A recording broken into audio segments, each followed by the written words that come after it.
Okie dokie. Okay. It should be live. Sometimes it has a weird delay. Wait, it's saying it's receiving I your got content. It I says got we're the live. notification. Yep, Um, I got. Let me do a sound check. Sometimes it has a. Okay, we seem to be live. Oh, cool. But I'll double check on my channel. Just to make. You double check, but it seems to be live to me, dude. I'm in here. I'm watching. Okay, I see it now. Good.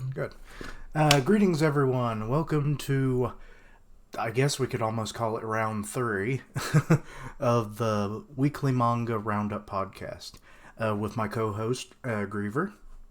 Sorry, Hello, hello. hello, hello. Um, this week has been a little bit of a roller coaster at times, wouldn't you say? Yeah, we got with a lack of One Piece, which is of course a big staple for a lot of us. You would think that almost this would be kind of a lackluster week, but there were some big moments in some of the series we both follow. I think, and some of the ones we share, of course. So definitely a bit of a roller coaster. And I guess we might as well go with kind of a dip, and starting with Seven Deadly Sins, being earlier in the week. Oh, do you want to just lead us off? Give us your thoughts right off the bat, and then I'll get into it. I'm not liking this half-hearted battle. That's literally what I called my reaction. Because it's like, I didn't even notice it until the end of the chapter that Meliodas wasn't doing anything with, Power of Darkness. And then the Demon King basically calls him out on it. And then I'm like, oh god, he doesn't want to kill his brother. And it's like, I understand that, but I actually came up with a way of how we can fix that. Beat him nearly to death, just like they did, when getting the Demon King out of his own body. But then, if he does happen to be like almost there on the brink of death and there's like no way to heal him, because I'm not really sure how well arc healing magic would work on a demon. Have we actually seen that? I can't remember. True, but would that just waste him? it probably no. Well, we saw actually yes, we did because we saw Elizabeth heal Derriere and Monspeed completely from Yes. Endora back to a Okay. normal state. Well, that might So have been with no almost like wounds, with no burning it wounds, off of them at that point, because they were like, potentially. well, I think they okay. have the choice. I think they have the choice whether it's a harmful, like kind of like coating your weapon in poison sort of idea. Oh, Like they so can it's kind of like, say okay, I give you permission to heal me, kind of deal. something like that, or at the very least, even if Invigorate couldn't, you don't tell me that a god tier Demon King level Meliodas can't share a little bit of his darkness, which we know has healing capabilities for demons specifically. Like he can do some darkness heal version of Hmm. Invigorate. Hmm. You know, But yeah, that solution I have is who is the crap, I can't even say the word. Uh, Bay of the Vampires, who is now furry. She can just turn her lover boy into a vampire as well, there is that. There is that. keeping him alive. Yes, it would. Could definitely have a. Gelda, I don't know how a demon vampire would work, but I mean I it's mean, they're entirely going to possible. make them in the future. You know it's going to happen, so this really wouldn't be too out of the realm possibility. No, not at all. And then plus the, um, let's see, what was I going to say? Shit. Well, whatever. You take over. I've prattled on. Okay.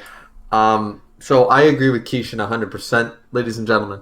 It's this chapter is so mediocre feeling. This fight is mediocre. Like the worst part of it is that we should be hype and excited for this. The reason?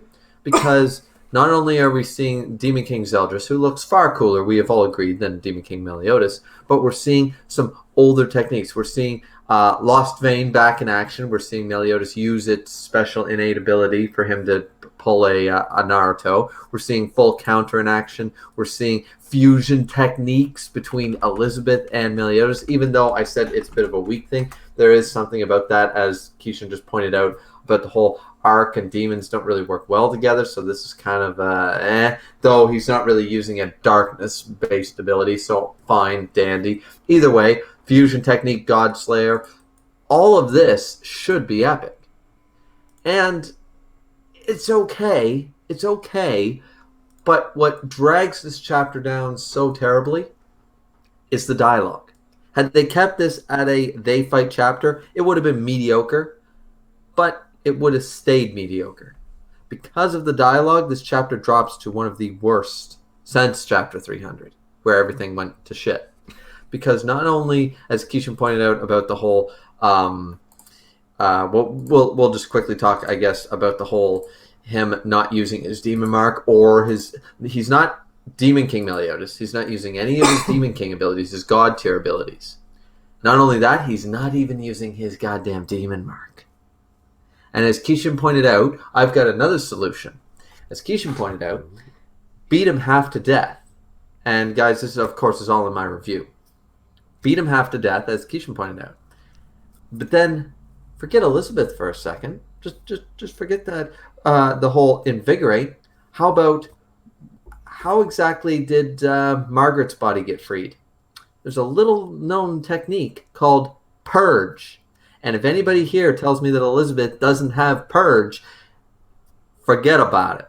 Just forget about it. Because of course she has purge. It's literally a goddess ability. We've seen all the druids have it. The druids learned it from the goddesses. She is high tier archangel class or above. She's got purge. And we saw that Hendrickson was able to purge a goddamn archangel out of Margaret's body when they were distraught, when they were low on strength and energy and distracted. So you're not telling me that you can't cut off a few limbs of this Demon King Zeldris, beat him half to death to the point of losing almost consciousness, and then have Elizabeth go up with her, I can cure Elizabeth. This should be an epic. Meliodas should be attempting to beat him half to death. This should have been their plan. And then this would seem way better. It wouldn't seem like such a disrespectful beatdown. It would seem like this is the plan. They need to do this. Meliodas needs to go all out, beat the shit out of him as fast as possible before he can regain more power so the purge plan can work. That would be good storytelling. But this is kind of shit. So there is that whole thing. And there's one other thing, Keishan, I don't know if you brought it up in your review, but the whole ruler thing. What are your thoughts on that whole ruler thing? I really have no idea. I mean, technically it should still be in play, but why isn't he using it? Unless maybe it takes like a certain threshold of power to use? Well, verbatim, and guys, this is just Manga Stream, but here's what Meliodas actually says on page 11. It says, looks like you're still unable to properly invoke your magic power, the ruler. Or perhaps it's that your vessel isn't compatible enough with you so you can't use it.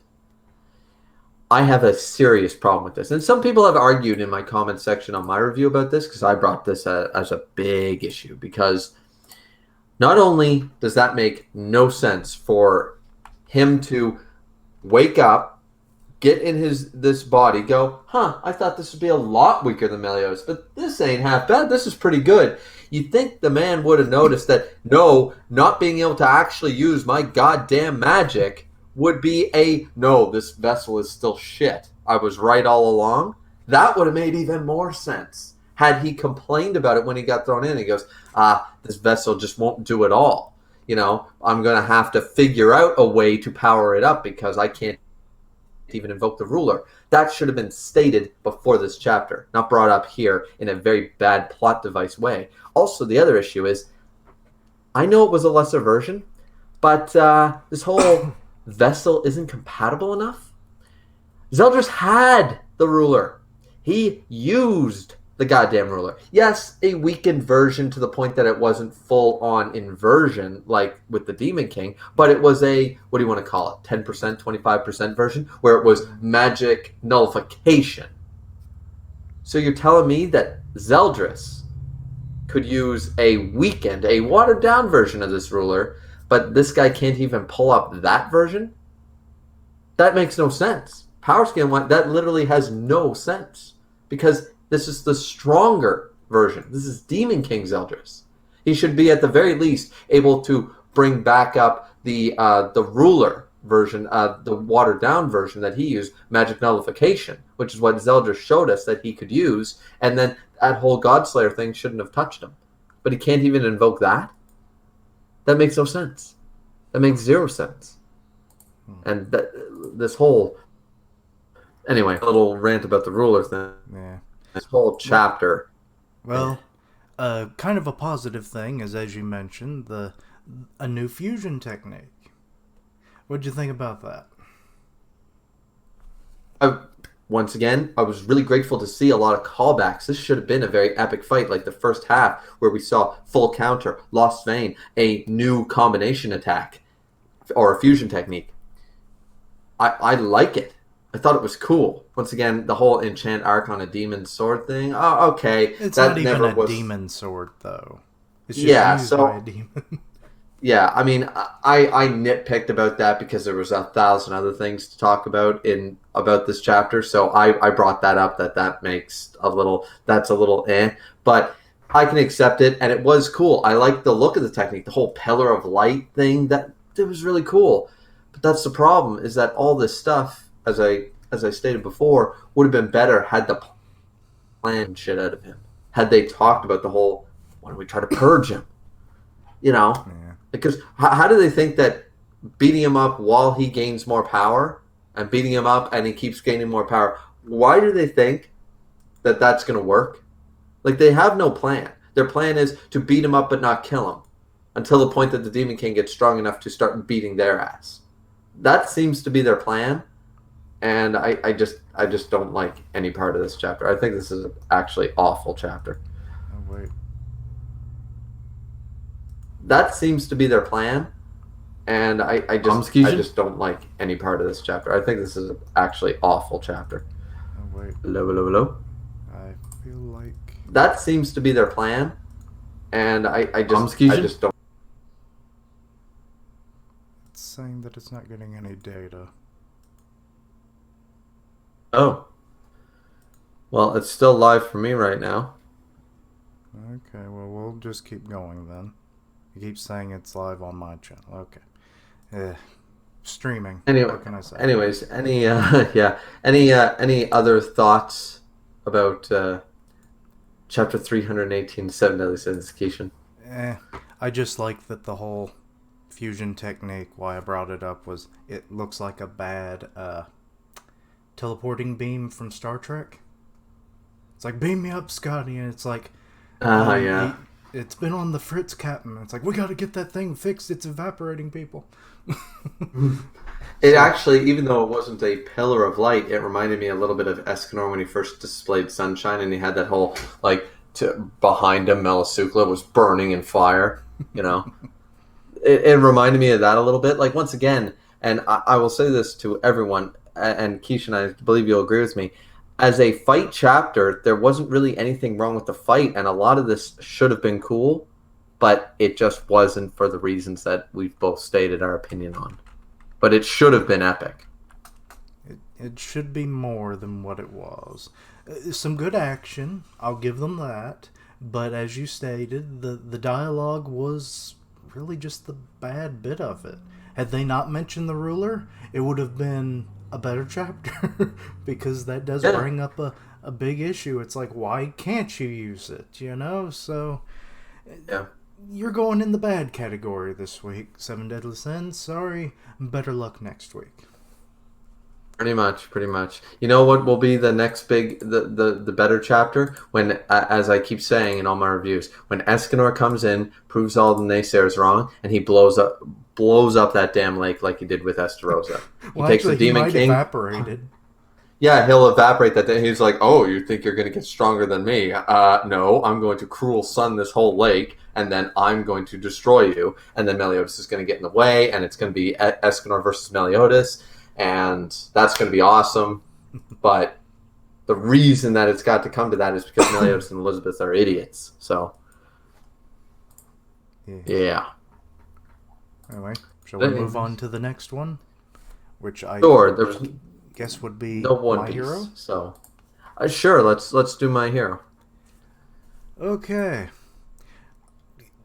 Did it look like Redestro was like going past 80% at the very beginning of the chapter before we got into the flashback? Or was it just me? It seemed that he was. It was almost like a like an increase, like Escanor. Basically, as the sun rises, he's slowly getting bigger. It felt like he 80%, but he's going 81, I'd 82. say he's around 85 at this point. Because, like, It he's, seems. he's been getting these constant updates from Skeptic. It's like, boss, there's this big son of a bitch coming for us. You better run. It looks like he's going for you. And it's like, Yeah, Giga Megatron is on his damn way. and part of his face was still visible last week. So that's why I'm Yeah. thinking he has to be above 80% at this point. But this was only just a small part of the chapter because the rest of it was the flashback.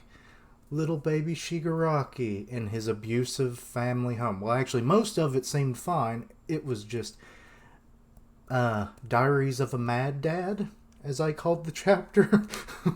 Oh, God. Yeah. Yeah. Classic story of abuse for all the wrong reasons. God damn. But what'd you think? Well, see, this was actually the one chapter, and I said it, guys, in my update video. If you guys are disappointed, there's no behind the bar reviews this week. This was the one chapter in the running for me to actually get behind that bar and do it, because this is one of those things that makes you feel a little unsettled, almost like you know where it's gonna lead, because you already know the character, you know his power, you know how disturbed he is, and you know where this is going. But you just, it's one of those things where you hope. I don't know about anybody else, but when I saw Star Wars Episode 3 for the second time, I, and spoilers ahead for those of you who for some reason haven't, I literally watch and wait, and I look and I wait for Anakin Skywalker. I'm like, just don't get in that ship. Just don't go. Let Samuel Jackson do his thing. Get rid of the Sith, and we're all good. None of this shit has to go down. And it gets a bit of a pit in your stomach feeling, and that's how I felt about reading this whole thing, because you know that even the dad's discipline, even though, as he admits, some time down the line, like, okay, maybe I went too far this one time, blah blah blah, and all that stuff. It's very tragic, because this could have turned out. He could have turned out not to be a super villain. He could have turned out to be more like Zora from Black Clover or something. Like, still pissed off, but not totally batshit crazy evil. He didn't need to turn out like the Joker. He still would have turned out like an anti-hero.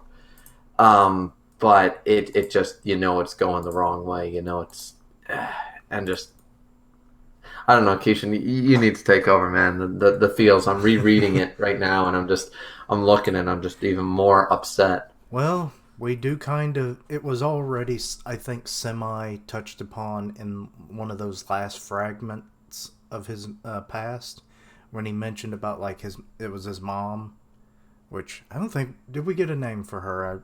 I guess it doesn't really matter. I Shigaraki's don't mom. think we. And she was No, like, I "Oh don't think no, we your got a name. eyes, they're getting worse again." It's like, presumably, he has a skin condition due to stress from this home environment. And It seems to, or it's his quirk slowly manifesting. Because I've oh, noticed and that it's that's never slowly come. decaying him. Yeah, like it was first turned. It's the first signs of his quirk coming in, sort of like a, because as we know, quirks are acting almost like a puberty stage. They almost like they manifest, and they can increase, they can evolve. I'm thinking that this was his coming a little early and having some detrimental effects to him at first. You know, that's the way I took it. But you could be right too. It could be an allergy brought on by stress, which is a real thing in our world. Stress can cause. I mean, extreme stress can cause your hair to go white and things like that, right? So, Yeah. um, entirely possible. But yeah, like, and like by the end of the chapter, we get to. It's all coming together from those little pieces we got some chapters ago, where we're Mm-hmm, seeing them mm-hmm. more fleshed out in this one. So it's all coming together. And I have to say, I was like, oh god, he just slapped the taste out of poor Shigaraki's mouth. Oh, just the crying, and it's like, stop, stop. And I'm like, it's like a freaking Lifetime movie all over again. No. I'm I like and hate that I'm sympathizing with villains as much as I am this arc. This arc paints every villain as more redeemable than some of the heroes who do bad things, though. True. You know, I mean, like Endeavor's he's no angel, and he's a hero. yeah, exactly, exactly. I would argue that some of these guys, they have a reason. Once again, should you ever excuse? No, it's not about excusing. It's about understanding. It's about forgiving and understanding where someone comes from to realize they are the way they are. You don't, that's part of the problem in society today with our equality problems, right? And our issues with language barriers and stuff. It's like you can't take someone who's been raised in a culture and learn that way and then just expect them to understand, this culture in 5 minutes. They don't know any better, right? And they haven't, or it's not that they don't know any better. They've been raised a different way or a different style, and we think it's weird, but to them, we're weird. It's one of those. So I'm looking at this, man, and I'm still looking, and I always thought that the little sister, the Hana, Mm-hmm. would be. And is it just me, or does the little boy look a lot like Deku? I think almost everybody starts to look like Deku as the series goes on. I suppose, Because you but I'm remember just that seeing. one guy, I forget what school it's from. I think it's the weird sounding one that Miss Joke comes from. And he's the guy Mm-hmm. that has like the earthquake powers. He looks like an older Deku. Yeah, he kind of does. I just mean like especially the one where he first gets the photograph. Because usually, and just so everyone's aware, usually when we start talking about a chapter, guys, I usually pull it up and I start just going through it, just so I don't miss anything Yeah, worthy of discussion. same. Um, and right here, when he's looking at the photograph and he's all teary eyed, you could have clipped that before I read the chapter. You could have clipped that one panel out, told me that was Deku in a flashback next chapter, and I would have said sure. Oh, I with would his not. cousin or something. Yeah, yeah. So I was sitting there like, yeah. So, um, and anyway, it keeps going on, and you know what I hate is the fact that once again the whole Hana thing. I believe that's his sister's name, right? Hana. Yeah. Um, she, She put the blame on him. Little yeah, stool pigeon. yeah. I Like called her a why? lying bitch in the reaction, and I shouldn't Like have. I mean, but that's the term. I mean, kids are little devils. Kids will always be little devils and try to get out of trouble. Of course, blame your siblings, blame the. We all have 100 stories about things like that, but or things on the playground and all that stuff, right? So it would be okay if it was one of those, but this was like the last straw sort of idea, and he gets blamed for something that he didn't do, and like it's all her. So everything that basically transpires can be blamed right there. I think they're showcasing this specifically because this is the moment. This is the moment where he started to hate, you know, Yeah. um, and because now no one was on his side anymore. He had that sliver of hope and everything, and I I I I really hate the fact that the little boy. I mean, he's just trying to get someone to help him, and nobody's standing up to this guy. And and of course, we know that after the fact, we see his reasoning behind it. It's not very good reasoning for treating it because now he's the one basically doing the same thing but opposite that what happened to him sort of idea. But I like that we see the adults, we see the mother and the grandparents. They come into the office and go, no. Like she basically looks like that this talk would have led. I don't know where it's going to. It's like you do that again, we're getting a divorce. I'm taking the kids. Like this is just that's where this is coming to. It's coming to that point. Like she's had enough, sort of idea, and it's unfortunate that instead of getting in the way in the fight, because if they got in the way in the fight, because then this, of course, this quirk manifests, and then the end of the chapter, man. Oh no, not the loyal dog, man. I hate when animals He's are been the treated. most loyal out of them all. I know. Like I don't know about you, Keishan, but like I will literally let like half of the characters in My Hero Academia die just to let that dog live. Like I literally do not care about most of the cast. Let them all die. I don't care. Keep that damn dog alive. That poor dog. You The know. sad thing is, we know what's about to happen. And I mean, maybe I'm a little emotional, as we talked about before, because, there is a dog in the family that's being put down today. But this is something that just, it irked me before I knew that, guys. I always hate when animals like cats, dogs, I don't care. It's something that is way more heartfelt a lot of the time than characters dying. Boy, then It's, you must have you ever seen A Dog's Purpose? I think was the name of the movie. yep. And Don't, then we're not, we don't talk about that. We don't talk about that movie, it got a Keishan. sequel. Didn't see the sequel. I've had I enough haven't heartache seen for it. one It just lifetime. came out this year. It's called A Dog's Journey. Yep, nope. I'm good. I'm good. So, So uh, either way, so basically, I thought this was a great chapter, and I think that we're seeing a lot of the formation of why he ended up the way he ended up. Though I'm still not seeing the full, like the quirk is going to make him go. A lot of people are summarizing, and I hope this isn't the case because this would be so sad, is the fact that, and it probably is the case, is that this didn't make him go completely evil.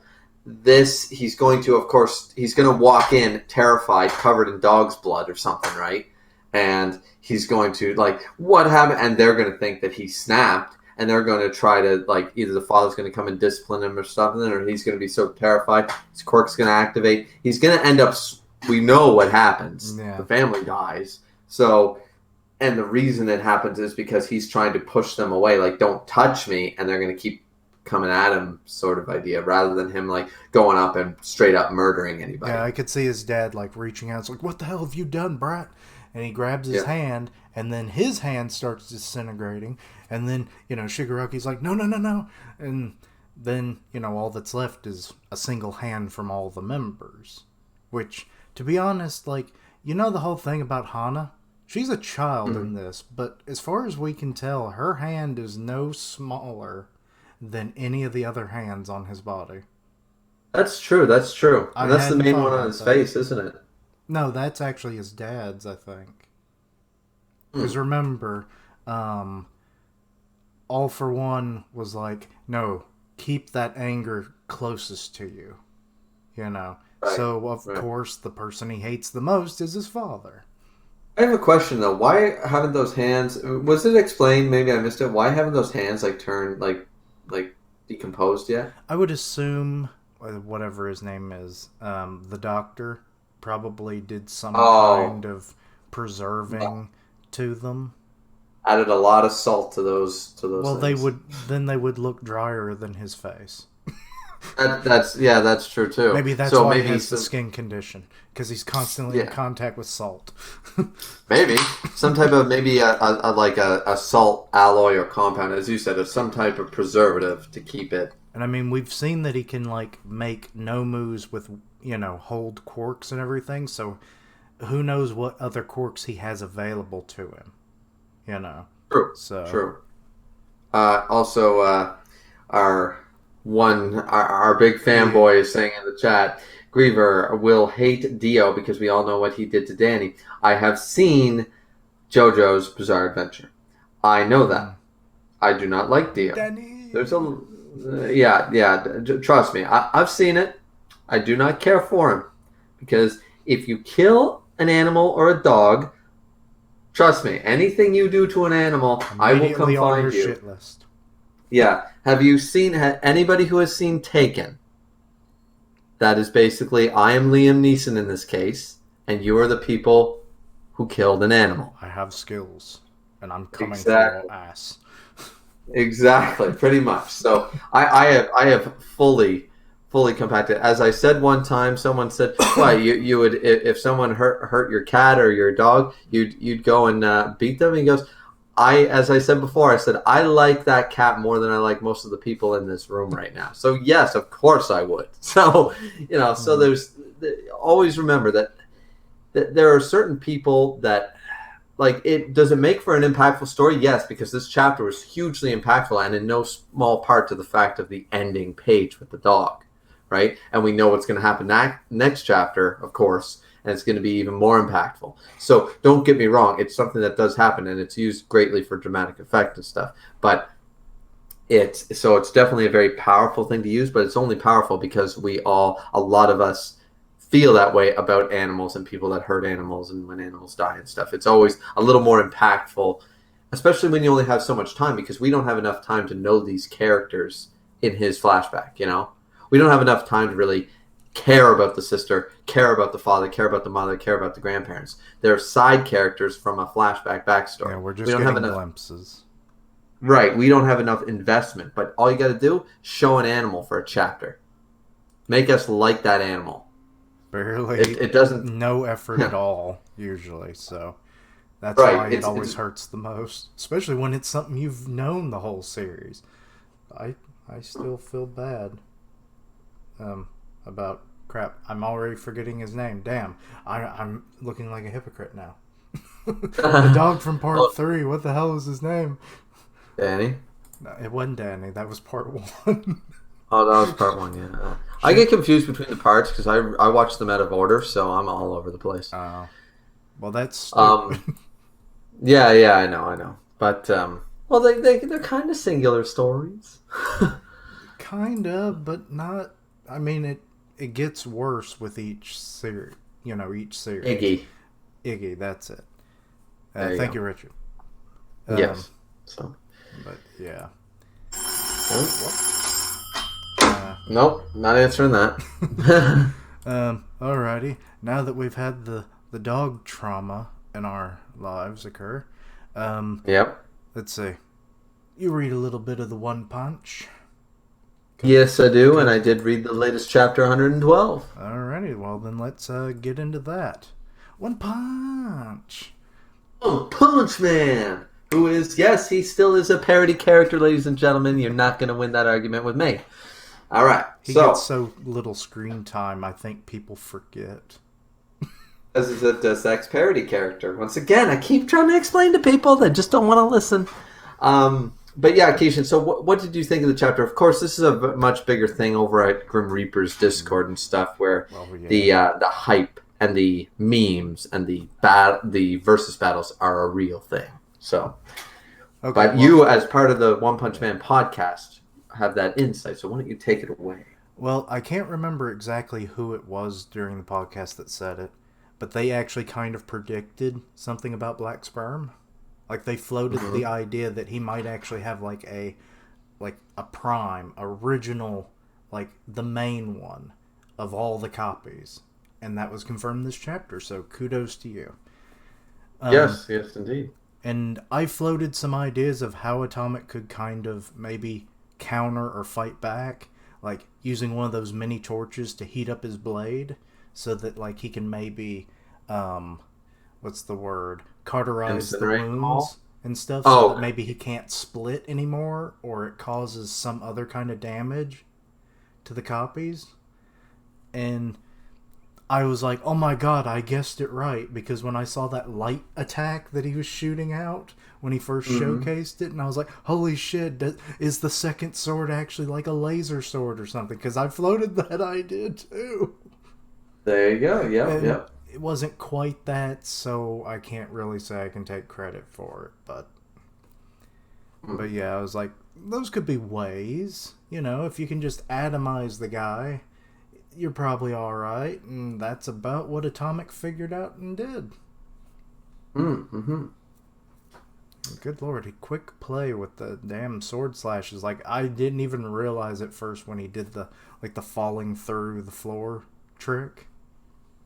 Now, I was actually super impressed by the fact that he figured it out, because as he pointed out once again to Black Sperm, is that I have fought guys like you before that, like, he goes, and though it seems stupid, but in theory, if I just cut you faster than you regenerate, so it's one of those things. And I was like, and it did work, had Atomic had some type of key sense or something like that and realized that Black Sperm was still much alive right behind him, like right on top, then it would have that might have went a lot different, right?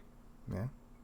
I think Atomic the big problem is not that Atomic can't do some honest damage because as Black Sperm confirms, he did sacrifice those copies. They're not coming back. Like he did eradicate them.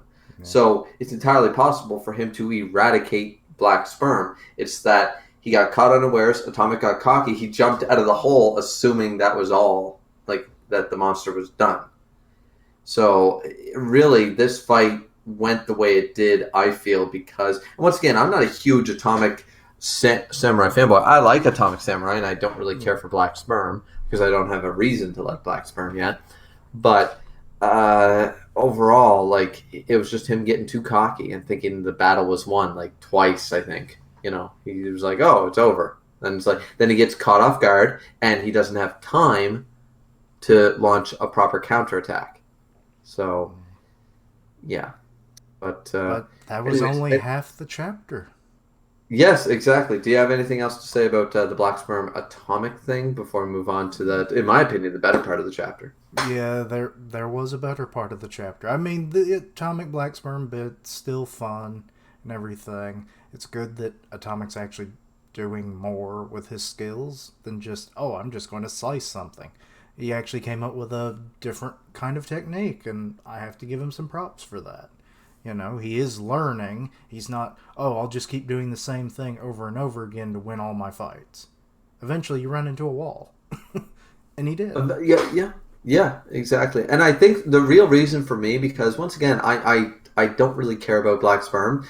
So for me, I think it's because I'm a part of Grimm's Discord and all the stuff that's been going on, as you know, in Grimm's Discord. And Oh, ladies yeah. and gentlemen, anybody who doesn't join that, Grim Reaper's Discord, who hosts, of course, the One Punch Man podcast that Keishan is a part of, and the Boars Have podcast, of which I am a part of, following Seven Deadly Sins. His Discord is abundant with Black Sperm followers of the Church of the Black to the Sperm.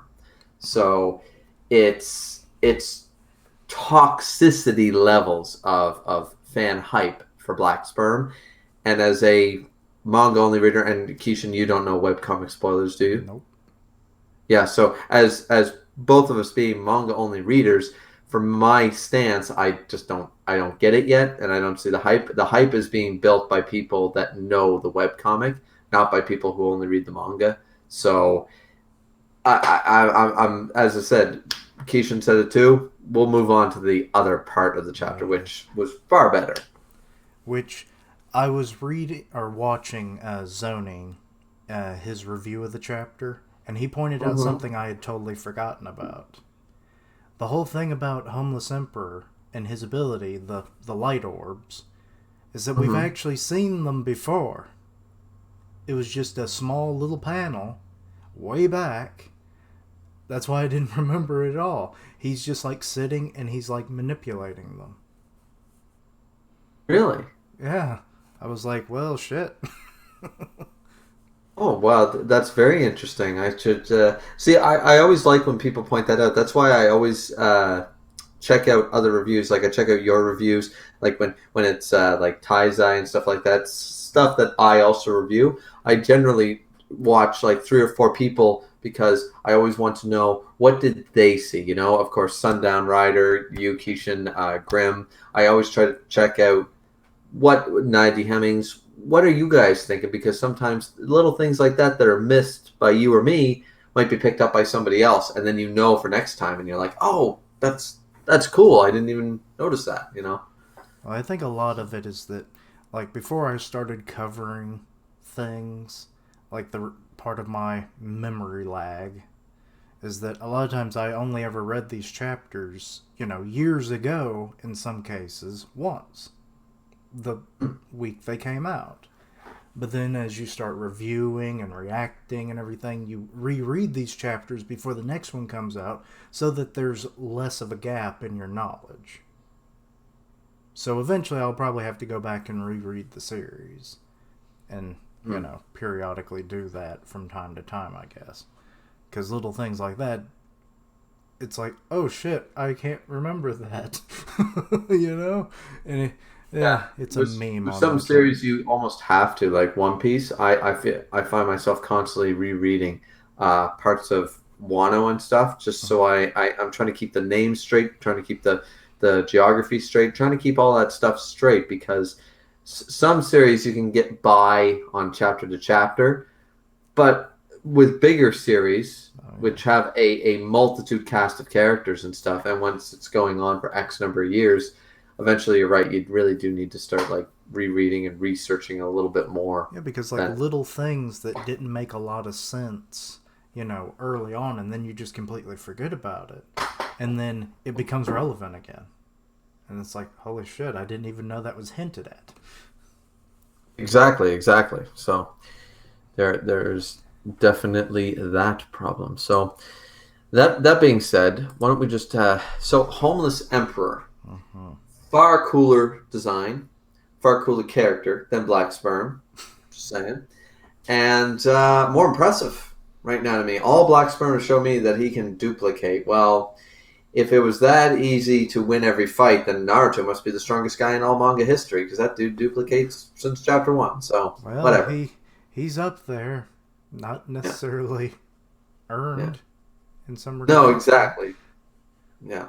So that being said, Homeless Emperor to me, I and this matchup is really cool. And this dude's done his research. He's like, okay, there are 17 S class heroes. There's this, there's that, there's the other thing. that's He's actually just like, something I pointed out. It's like, why don't more monsters do that shit?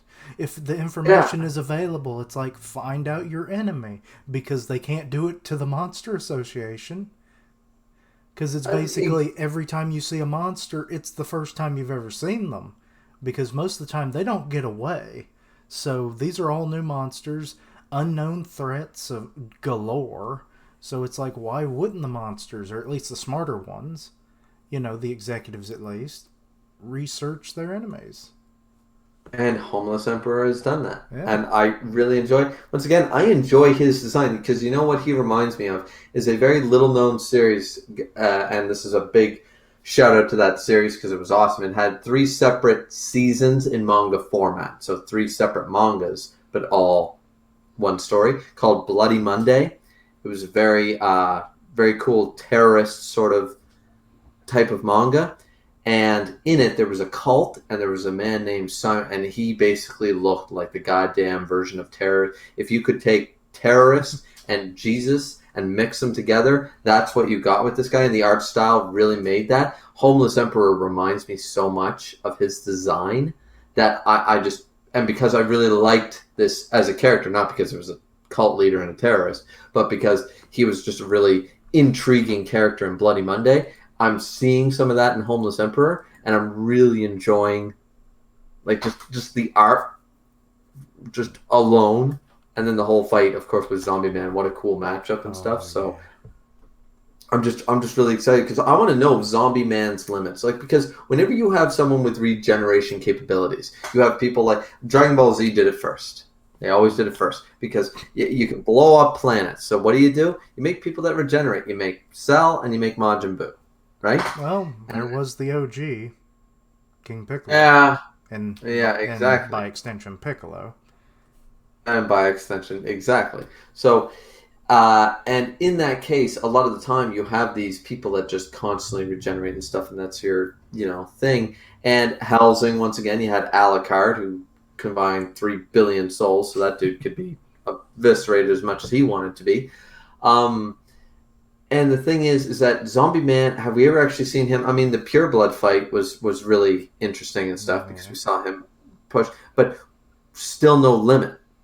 But once again, this does not mean that Zombie Man can win because even if you can constantly regenerate and keep firing your gun and keep slashing your sword and keep doing that, if it's not hurting your enemy, just stay down. I don't think Zombie Man can actually win this fight alone because I don't think he might not lose, but I don't think he can win. Survival isn't always a win, right? Yeah, that's like bare minimum of anything at that Hmm. point. But what did you think of the fight, Keishan? What did you? Oh, God, that one scene right before he pulls out the concealed gun, which I really didn't know what kind of. Like, I got a comment basically saying, like, there's something special about it, and, like, the fact that he was able to do it at all. Like, shooting the gun and, like, then Homeless blocking it. You know, it's like, that was what was special about it. I thought the gun was supposed to be special. You know, like, it Hmm. shoots special ammo or something, but no. So it was like, Yeah, I was having some Hellsing flashbacks of that, like some silver bullet mixed with underworld fucking nitrate friggin' UV round thing, like some crazy ass bullets or something that were supposed to do something like wow, you know. But if he had something like that, you'd think he would have pulled it out against pure blood, you know. maybe Like he not did. maybe that it was, maybe he did, but yeah, like I'm with you on that. I expected something very, you know, grandiose in that respect.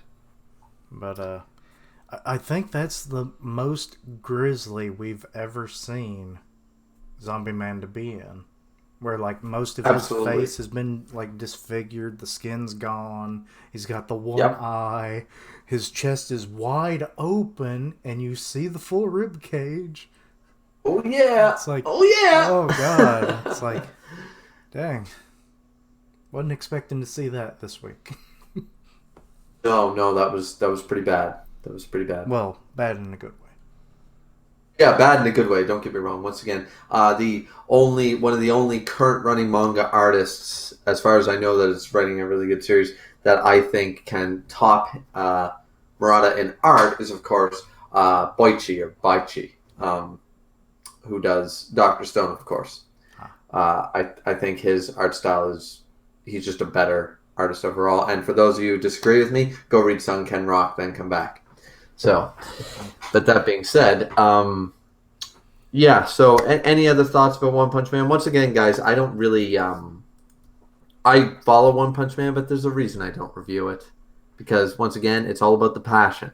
And though I enjoy it, it's 90% because of the art. There's a reason I never read the web comic. There's a reason I'm not intrigued to ever check the spoilers for the web comic because it's okay, but without Murata's art style, I don't think One Punch Man would be nearly as popular. I just don't. So I can appreciate the art and everything, and the story's okay, but overall, I'm just not passionate enough about it to review it. So for those of you who are curious, because believe it or not, Keishan, I do get quite a few people saying that. They say Attack on Titan, Doctor Stone, and One Punch Man. They're wondering why I don't review these three series. So yeah. That's why I do reactions. Exactly. And some of your Attack on Titan are some of your best hit views. Oh, So, yeah, like, I swear, once it hit around 100, that's when things started really going up for them. But I'm not going to stroke myself off here. oh uh, no, shameless stroking. they were just really good chapters. I mean, I'm more of an action oriented guy. When it gets to where most of the chapters talking and it's like I don't really care for it or what they're talking about is kind of boring. It's just like no. But then you get good chapters like 119, right up my alley. But let's see. There was one thing oh yes, Richard commented. He's betting on us to be like that when horror finally introduces Shiba Show in the story in Kingdom. I'm trying to remember, that name's vaguely familiar to me. So when they do introduce them, I will have forgotten. Yeah, yeah. So, well, with that segue, why don't we just jump into Kingdom? Because Keishan Yep. Prime is finally caught up, ladies and Yay. gentlemen. Chapter 607 of Kingdom. So, Yep.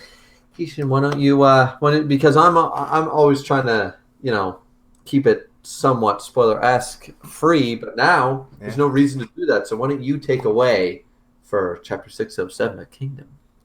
Osen has big plans. He has finally basically declared war on Quinn in a way. You know, he's confirmed that that's going to be a target for him in the future. And he's now trying to gain allies.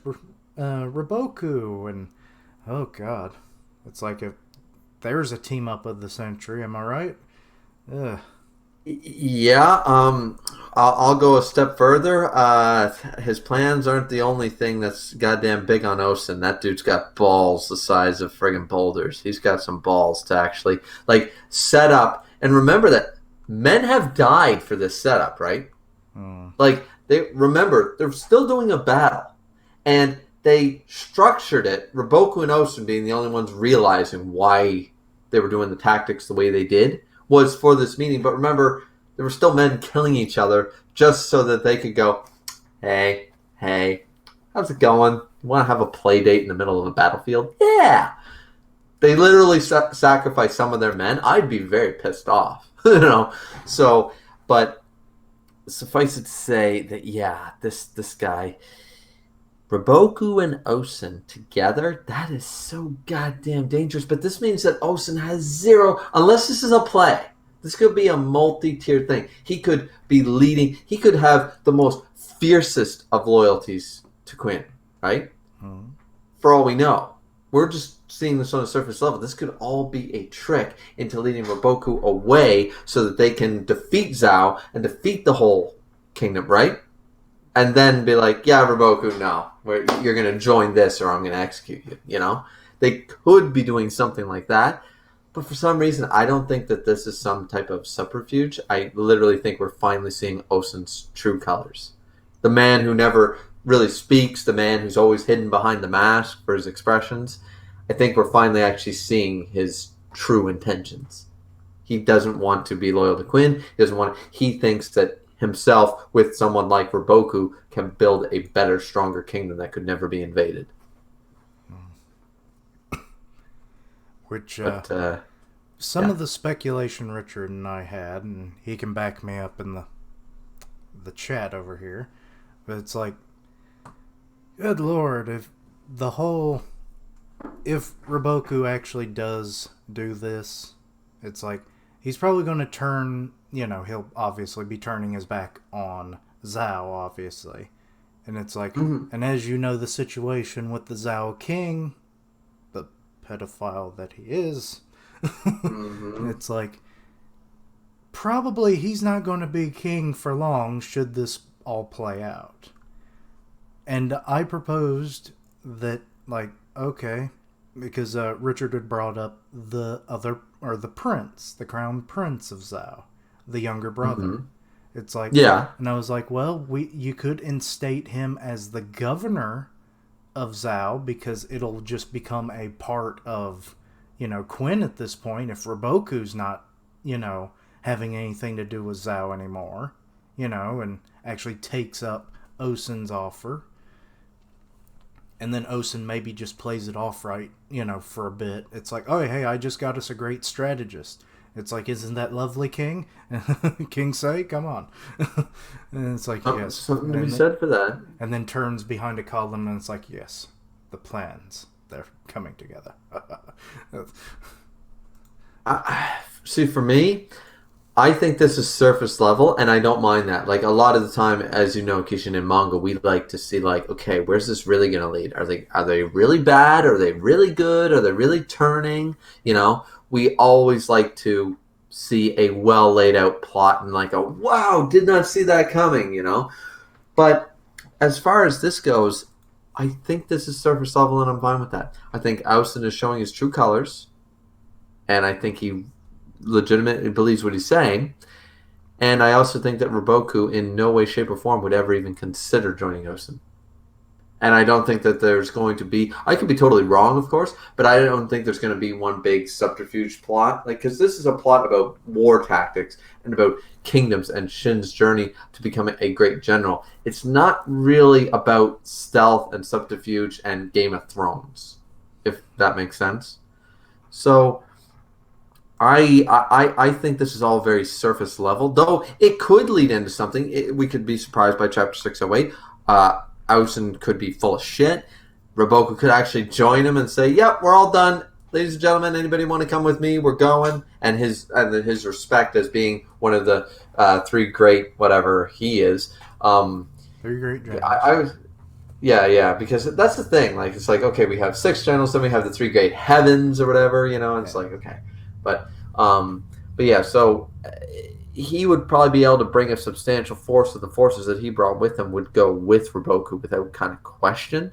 So, I mean, they could add some military might to that, and so once again, I think it's very surface level, and I don't think anything's going to come of this. I think it's going to be one of those like the meeting in the Last Samurai sort of idea. Tom Cruise and everyone meeting up with the colonel and stuff, and Mr. Omen, and they're just exchanging words like, "Can we avoid battle? Nope. Okay, let's go back and let's start fighting again." I think that's basically where this is going to lead, because we all know, and I think Richard's just saying it right now. What I was trying to say is that Roboku is too prideful, and if he is willing to dip on Zhao right now, then he would have done it already. Yeah, he totally would have, I believe. So, and he's too prideful because he knows that he would not be, he would be Osun's second. He wouldn't be an equal. Osun is saying it like, join me, but he would never want to be in that position of a power struggle in that sense. So, and how could you trust a dude who is willing to betray his own country? Yes. So, you can never fully trust Osun, so. Or this could all just be a ploy to just outright kill Roboku right here and now. It could be. It very well could be. It's very hard to say. Yeah, there's a lot that could happen in the next chapter and beyond from this one event. And that's why I'm glad I'm finally caught up. Yes, indeed. But I'm not really sure what else to add to this. It's kind of like I described this to Richard, that it's like a fissure. Like you have the main fissure, which is the main plot going forward, and then you have all these little cracks coming off of it. And yeah, this is a very fissure moment for me, because it could go in any given direction. So, yeah. Oh, and Richard's saying that it's like he doesn't know how this arc is going to end. I don't blame you. It can be very confusing. It can be very confusing, and this is a series similar in the sense to like things like Hunter x Hunter and One Piece and stuff, or Toriko, where there is a lot of world building, a lot of characters, and a lot of things to follow. Like there's a lot of side characters, there's a lot of main characters, there's a lot of situations and stuff. So it's not as simple, should I say, a series as something maybe like Black Clover or I don't know, I don't want to sound like I'm hating on certain series. Shokugeki no Soma, which is a series I love, but very basic in its setting, in its plot, in its characters, right? Even though they've established a big cast, certain stories just have a more intricate, levels of that kind of stuff. So it can, at times, with something like Kingdom, of course, it can get very confusing. Yes. And he comments again with, by the way, do you guys think Hara will come back and finish off Zhao in another arc? I mean, depending on how this one works, I mean, it's promising to be the longest arc, if I'm not wrong, right? Because it was the Coalition War arc, and now this one is equal or almost getting to the same point. And it's still going. Yeah. So yeah, it's still going. So we'll just have to wait and see, I suppose. Until this arc finishes off, there's really no way to predict at this point. Right. And, well, is that... I just want to say really quick that to apparently somebody in here, Keishan, is watching from Grimm's Discord, because apparently Grimm's Discord for the people is blowing up with something that I said about Sun Ken Rock having better artwork than... and no, I did not say Dr. Stone to the person who said that. I said Sun Ken Rock had better art than One Punch Man earlier on in the podcast. So apparently I'm being hated on, and my phone is blowing up with direct messages. So, guys, to whoever's in here who's listening and stuff, I'm in the middle of a podcast right now. I'm not going to respond to that. I'm not going to defend that right now. I said what I said. If you got something to say, post it in the live chat in the Yeah, there, podcast, and maybe yeah, we'll there's bring it no up. But boundaries I'm here. not going to waste. Yeah, exactly. So we can always stay on and pause our manga reviews for a second to discuss. But if you got something to say, if not, well, I'll get to you haters later. I guess I don't know, Yeah, just if at all. brew up a big old glass of Haverade.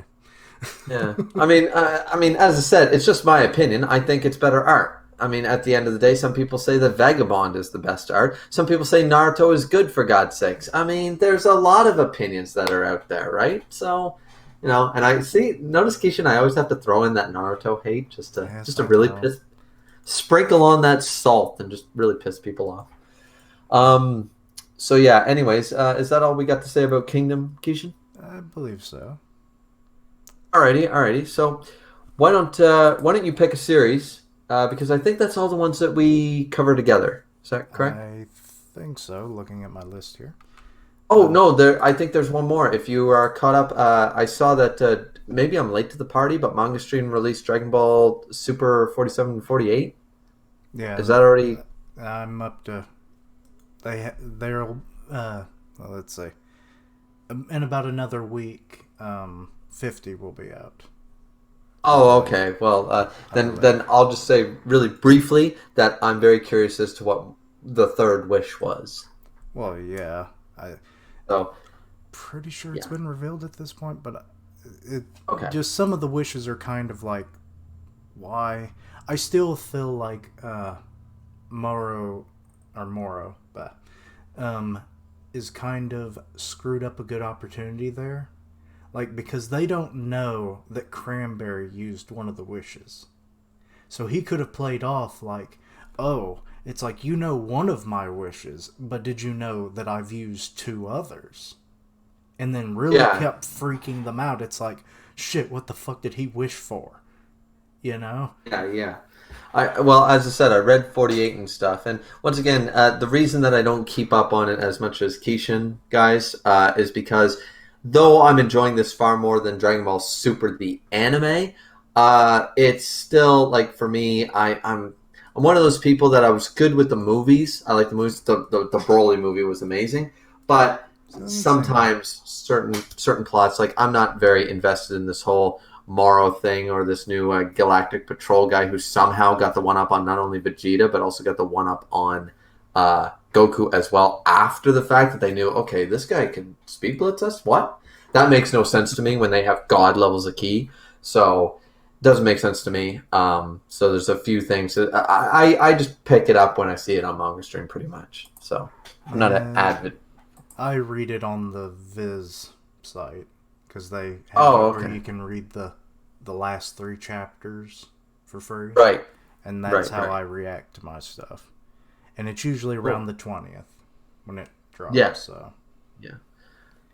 but As I yeah, said, it's like and don't get me wrong, I love Dragon Ball Z and I love all the characters. Vegeta is GOAT, but just this whole arc. While I've enjoyed it, it's had some interesting bits to it. But early on, when we found out who Moro really was and everything, I was like, this is just King Piccolo all over again.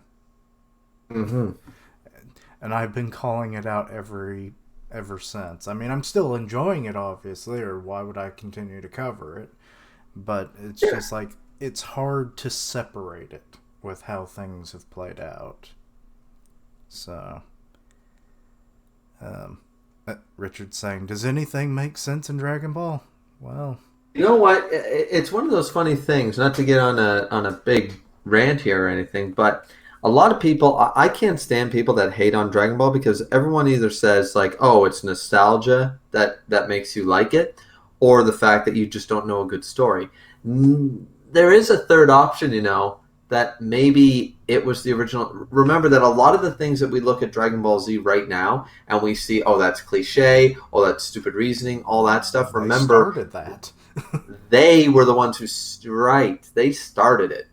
It's not Dragon Ball Z's fault that 1,000 manga wanted to follow that format and overused it. All the greats, One Piece, Naruto, Bleach, Toriko, all of these like best-selling mangas did a bit of a copy and paste here, there, and everywhere of a Dragon Ball Z thing. Whether it's something as simple as key control, something as simple as energy blast, Super Saiyan transformations, power levels, all that stuff. I mean, The very Naruto class. is literally Goku in Super Saiyan looking. Orange Yeah, outfit, yellow hair. Luffy, same idea. The Yeah. happy-go-lucky protagonist thing. And Big And Eater. guys, and a big eater, and of course, don't get me wrong. Of course, there was someone who did it like first and stuff, but we're talking about what popularized it. Yes. You know, what popularized it was Dragon Ball and Dragon Ball Z. That's what blew up. So even though that character trait, that main protagonist, had been done before in older mangas, it doesn't matter. Goku was the starting point. He's the godfather of the shonen protagonist. So everyone is always going to be compared to Goku. The rival character is always going to be compared to Vegeta. That's just the way it's going to always go. It doesn't mean that these things are bad. They were first. Just because you've been oversaturated with 25 more years of manga, remember that when I was growing up, none of these series existed. I am older than One Piece. Just putting Yeah. that out there. Same. So yeah, and Keishan too. We are actually older than One Piece. We remember a time when One Piece Oda did not I was write 14 years old when I first saw One Piece on 4Kids. I think I was yeah. I saw Four Kids. I watched the Fox box when it was Well, there, that and it was that was 4Kids. yeah. It was Four Kids, but I that's just the Saturday morning lineup. It had like fighting uh, Foodons, Metabots, I need to Sonic the rewatch Hedgehog some of that anime. shit. Yeah. So either way, Richard does bring up a good point. So you can't criticize it because it was the first. No, that's not what I'm saying. I'm saying that painting the the whole series as either cliche or trash or nostalgia is unfair. You can't paint it that way Is because the trope setter in many it was the regards. one that set all the tropes that are still used in all the very popular top selling mangas today. Akira Toriyama started that movement. So it's unfair to you have to give a little bit of give and take. A lot of people tell me the same thing about movies. I think that some of the greatest movies of all time are from the 30s. East of Eden, Casablanca, It's a Wonderful Life, some of the greatest movies of all time. People will say they're dated, they're not as good, blah blah blah. You need to also appreciate the times that they were made and written and appreciate what they did for movies in general. You can criticize the acting or something like that later, but you've also had 70 years because of that movie of that type of acting. So, it's one of those things where you need to have a little bit of give and take, just a little bit of respect for the forefathers of certain genres, Respect your tropes. elders, kids. You little Exactly, bastards. respect the elders. So, anyways, that being said, Kishan, do you want to move on to because we covered all the series that we do, Yeah. of course, do together. So, what's a series you'd like to talk about Well, first and foremost? let's see. Might as well just get straight to Beastars because I read it this morning because it finally dropped. I wasn't sure if it was going to come out before we did the podcast, but it was interesting to say the least. We got some Lewis and return of Juno. Second best girl in my opinion. Yeah, I'm waiting for Richard to respond to that because he really likes her. She's a fun character. She's a wolf, and Lewis is a red deer. So Gotta love those wolves characters. I mean, I'm actually reading the Twilight Princess manga because I just got the latest volume, Volume 5. Because Zelda is in manga format and it's fantastic. So, yeah, wolves are always awesome. yeah. He's already. It's like best girl Juno is back. Juno is best girl. And it's like she's up there. She's up there. But yeah, the most of the chapter was they're kind of having like this little like meetup date that they apparently do once, twice a month, and it's like there's some tension between these characters, mostly due to their interactions during their um, what is it called? Acting club, theater club, theater. I forget what it's called. Days back at the school, and now that Lewis isn't there anymore. She just tries to get as much of her senpai as she can get. And yeah, like I said, tensions. So you mostly just have them sitting at the table for a good bit of the chapter. They're kind of just inner monologuing with Lewis, like, what should I do about the old gang? And God, my antlers, they've been slowly regrowing. And it's like, which a week for a deer's antlers to regrow, I should have looked that up beforehand, because it seems like that's too short of a time period. um, but yeah, the sorry about that. I popped my arm. Juno smacks a bug, showing off like her predatory senses. She kind of freaks out. It's like, oh, but I don't like bugs. And he's like, nope, it's a part of you. Live with it. Don't worry about it. He even compliments her, what was it called? Kinetic vision. Which I guess is more of like the like reflexes of like eye-hand coordination more than anything. And yeah, the just memories of their previous relationship keeps flooding. Relation. Now, why do you say it like Well, they've relationship? Like kissed. I feel like air quotes should be shown right now. Well, I did, but I don't know why I do that when I do it on every podcast. I do actions like people can see them for some reason. But yeah, they've kissed before. And yeah, she got it bad for Dear Boy. Well, and this is the wolf character. Sorry, I had to dip out for a second. This is the female wolf character. The female wolf character. Lugosi is the Who's main in? character, and then this is a girl that it was kind of hinted at that they might get together because they're like, I believe she's a gray wolf like himself. So it was Okay. kind of hinted at that, oh, this would probably be a good matchup for them. But then he's Yeah, yeah, of with course. Haru, or Haru, the pronunciations.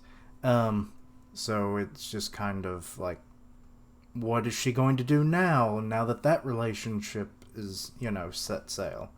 And she's still kind of going for Lewis, but he eventually just kind of drops the bomb on her after hers like I fell in love with you. It's like, why don't you, like, kind of take my advances? And he's like, it's because I have a fiance. Well, that would explain it. Yeah, he's had a fiance since he was a kid. There's a lot to Lewis's backstory, and the fiance we've heard about, but we actually finally got to see her in this chapter, and she's kind of a cold bitch in my opinion at the moment. But Mm-hmm. discussing the chapter with Richard earlier this morning, he was like, oh, maybe that'll open up a plot line of what a rich, heiress life is like and how lonely that might become, And I was like, maybe. I mean, life on the top, so to speak. Oh, and he's saying Nani? Mm-hmm. What the? Junior used to love Lugosi. Well, yes. It's because they were wolves. Are you explaining that to him? I can't tell. Let's see. Yeah, but her eyes, they were cold. I didn't quite know what to make of it other than she was just a bitch. Because she was like, oh, I heard you recently lost your leg. Or your foot. Does your dick still work? She didn't say it like that because they were in a fancy restaurant, and he was like, what? It's one of these weird kind of like spur of the moment kind of things, and it really hits me, and I don't know what to make of it sometimes. This chapter, I don't know. But overall, from what I'm understanding, it's still kind of weird, isn't it? Like it sounds a little interesting though, because they're anamorphic from what you've told me, right? Yes. So the fact of the matter is that it's a wolf that wants a deer. Like that's a bit of a twist on itself. just right off the bat. You know what I It's mean? not the biggest twist in this series, but Oh, but still, the like interspecies and stuff is fine. But the whole like literally the predator wants to prey, just not in the prey I sense. want You to know, lick that's you, not lick your bones clean. yeah, exactly, exactly. So I'm just like that. That's definitely curious. I'm assuming that this will continue, but it sounds like a little bit of a romantic element, a little bit of drama going on right now. Well, after the whole dinner date with Lugosi and his fiance, she actually slips him a card to a hotel, and it's like, here, we're about to be married anyway, so here you go. Meet me here. Basically, let's see if your dick still works. You know. Mm-hmm, mm-hmm. And I kind of played around with the idea that like, if she does get pregnant, they can probably just bump up the wedding because they're both from wealthy families. So rescheduling these kinds of things probably would be an easy thing to do. Gotcha, Just so gotcha. that any children possibly reared would not be out of wedlock because it would look bad on both families. Hmm. Right. And yeah, by the end of the chapter, Juno pops up at Lugosi's little apartment, the hidden condo, and she's asking for love advice because Really. Lugosi is also in a interspecies relationship, Ooh. which he is the worst person to be asking this because he's barely working through it. And given recent events, it's like he might be having some second thoughts on certain things, like having children, because with two different, completely different animal species, hooking up and having offspring, they can have very chaotic effects at times. So, and Mm-hmm. yeah. And also, we saw a couple of the, not roommates, but they're like neighbors.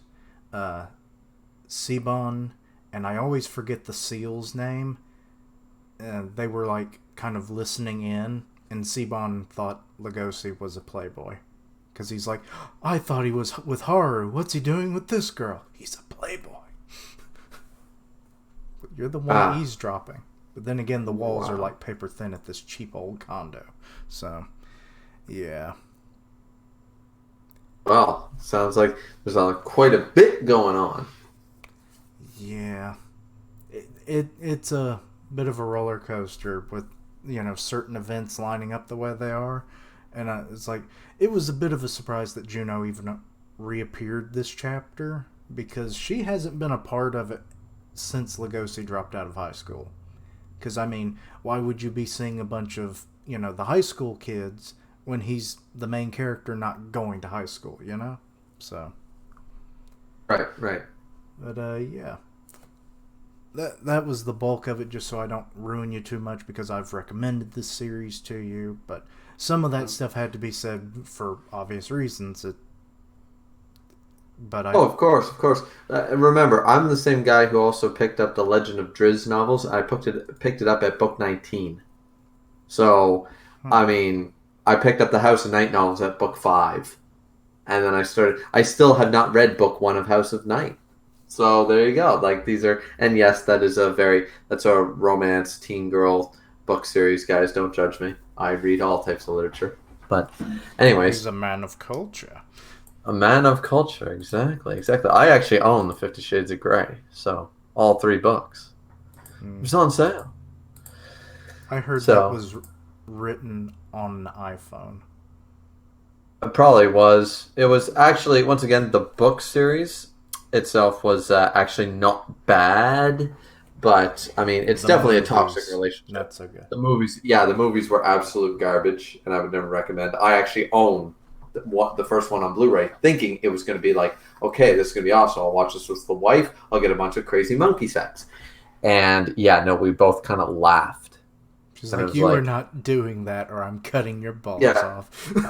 you could literally go on like Pornhub and watch a Snapchat compilation of really grainy videos, and you get more turned on than watching that. Oh, I It thought was you were really going to bad. talk about like the reaction to that movie with you and your wife Yeah. on Pornhub, and I was like, why is it on there? No. But It's like, we tried um, some things, it didn't work out. yeah, here's us attempting everything they did in the movie and cannot stop laughing. Hey, it probably get more hits than my friggin' YouTube channel because I mean my hot ass Latina wife would be in it. So you know, Oh, Richard's pointing out that Lugosi dropped out at chapter 100, and we're at 136. good to know. Good to know. And for a weekly manga, that's a while. That's That is actually quite a while. It's the same reason that the I guess people are still mad that I said Sun Ken Rock is like better art than um, One Punch Man. It's a very similar thing because Doctor Stone right now is of course a weekly manga, and you can see not the I'll call it a dip. The quality is still good, but there is a noticeable difference in art quality from a weekly series to a monthly series. Of course, you would see that. They have a month, you know, to write 40 pages, whereas you have to write, almost 80 pages to 100 pages each week, like 20 pages per week. So you're going to see more of a, quality change as far as art style goes between monthly and weekly. The same thing here, like with a weekly series, 136 chapters, like 36 chapters. That's more than half the year.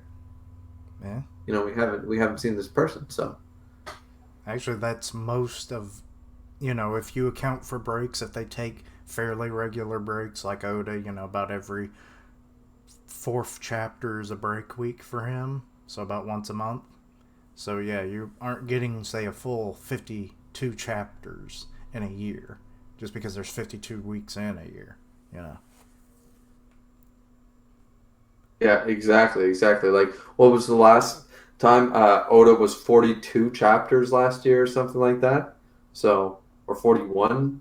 So, yeah, like you're not really. So it's almost been basically a year for that. That's quite a long time. But any series that you've been reading? Well, I suppose I could talk about. There is one more series. Of course, to fill in some more gaps in between you and me, because I know you follow a few more series than I do. I can, of course, talk about things like Black Clover or Doctor Stone, but the only other series that I really would like to talk about Mm-hmm. is Katsuki no Yona, chapter 177, did come out a couple days after we did the second podcast on my channel. Go check that And out, people. yes, go check that out. So it was about 30 pages, which is general, like it's a monthly only series, and sometimes they give us almost 40, but this one was a little shorter. And I think that the mangaka must be sick because there was a noticeable drop in just a few pages and panels here and there for shading. Not the character drawings or anything, but they did a lot of faraway shots when generally they are very like close-ups, very detailed close-ups of face and clothing and stuff, and like arm movements. They're very boom, boom, boom, like 3 panels a page, but very detailed 3 panels.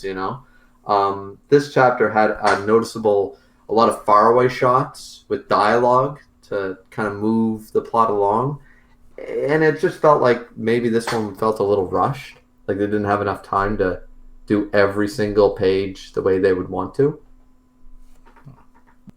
But other than that, overall, 177 was really good. It's, of course, we get a flashback of Hawk, um, who is, of course, the Thunder Beast, the Lightning Beast, the greatest goddamn dude ever. And we're in a flashback with him back in the Wind Tribe and stuff, and him being, of course, Lord Hawk, and he's awesome. He's consoling Ayame, who we know to be his betrothed, but they're not really betrothed. It was just a thing that the elder came up with when he was drunk one time. Oh God. And so because Ayame does have a boyfriend, so and they're now engaged and stuff in the current timeline. So it's just a joke thing, but they have this flashback, and Hawk sits down and says, like, because Ayami's crying in the flashback, and this is before the beginning of the series, clearly, because we see that Hawk is not at Hyrule Castle where he was at the beginning of the series. He's still wearing his Wind Tribe garb, so this is before he became General Hawk. So so it's definitely at least a few years ago.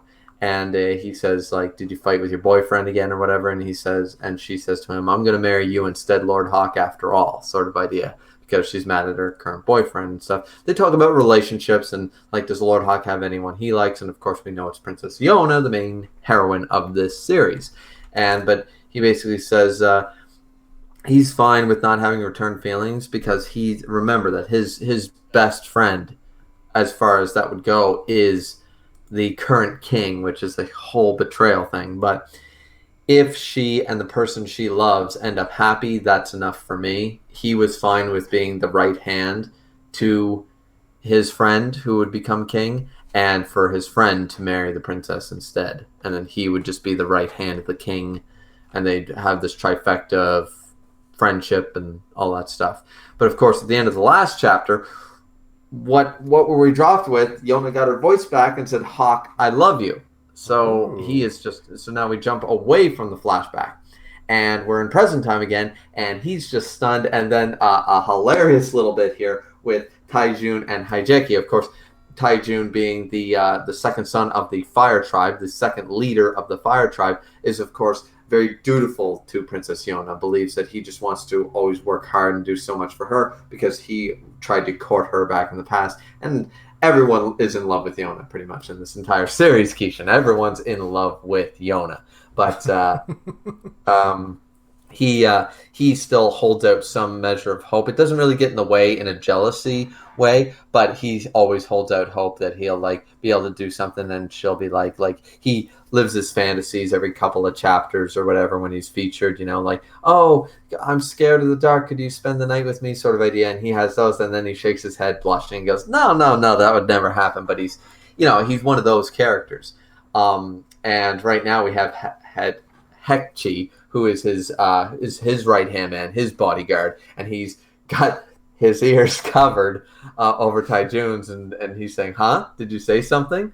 And Hekchi basically goes along and says, I made it in time, Lord Taijun. You were in grave danger. And of course, Taijun can't understand or hear a damn thing because he's got his ears covered. He says, my apologies for the interference. Continue your conversation. And he says, wait, Hekchi, what did the princess say? He goes, do you want to die, Lord Taijun? Because, of course, Taijun would not be able to, his heart wouldn't be able to take it if Yona confessed her love to somebody else, sort of idea. So a very comical moment leading us up into the whole Hawk and Yona are finally alone. And he said to continue our conversation, he looks at Yona and says, Yona basically asks, what do you mean continue? Did you not hear me? And Hawk says, well, I heard you, but I want to hear a little more. And Hawk just kind of looks at her, and then she basically goes, that's all. She backs down, she blushes, she runs into the tent. And then we see, of course, Kija and Jeha, who, of course, have the dragon's blood, so they are basically programmed to be in love with her anyways. And they, of course, heard everything, and they're just kind of sitting there like, we heard everything, but welcome back, and they all ignore it. And the other characters in the room, of course, all have better things to talk about. They all heard everything. It's pointed out to us very clearly. They start talking about the plans for the dragons after the fact, because they finished the war. Yona's back, Hawk's back, the dragons are back, everybody's all together again. It's been a long time coming, and it's fine, but now they're trying to figure out where they should go. They shouldn't go back, even though that they will be praised as heroes by both the Sky Tribe, who is of course their enemy, and because they helped them win this war, and they're praised of course by the Fire Tribe, who will not allow anything bad to happen to the four dragons and their group. It's a bit of a thing because, of course, they become almost religious, like zealous religion with the dragons, and it becomes a bit of an issue. Last time they were there, it became a little too much zealousness going on with the religious fanatics. So they went, we shouldn't linger too long in the land of the Fire Tribe. So, anyways, they basically said maybe we should go back to camping in the woods and the mountains for a time, because all they do, just so you know, Keishan, the four dragons, Yona and Hawk, they basically travel around and try to do good where they can. They help out villages, they help out the poor, they, that kind of stuff. They try to cultivate. they're basically a very classic version of the old '90s version of anime. The traveling group of companions going around, slaying demons, doing good deeds. I mean, they have their own individual stories and the reasons why, but that's essentially what they've been doing. But now they're being roped into bigger and bigger issues as the series goes on, and this is a perfect example of that. Their presence is very well known, and it's not a good thing. And of course, the one who was one of the characters here, Priest Gobi, who is an asshole. He's been trying to get the four dragons, because he's all about power and religion and stuff. And he's a prisoner of war right now. He's being taken back to his own country by their friends. But as the dragons point out, let's talk about this later, because he's listening in and stuff, and it's all very dark and gloom.